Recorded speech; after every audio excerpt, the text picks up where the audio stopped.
Harga emas dunia melonjak ke paras tertinggi hari ini, 22 Disember 2025, didorong oleh permintaan safe haven dan jangkaan pemotongan kadar faedah di Amerika Syarikat. Spot emas naik 1.2% kepada $4,391.92 ounce, kira-kira RM17,900. Spot perak turut melonjak 2.7% ke paras tertinggi sejarah $69.23 ounce bersamaan kira-kira RM283 menurut laporan Reuters.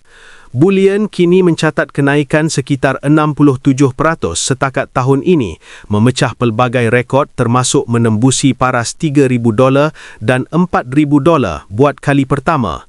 Ia dijangka mencatat pulangan tahunan terbesar sejak tahun 1979.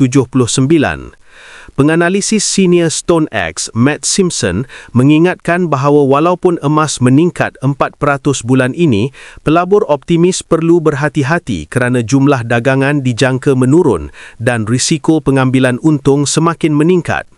Dolar Amerika Syarikat yang lebih lemah turut memberikan dorongan tambahan, menjadikan emas lebih murah untuk pembeli luar negara.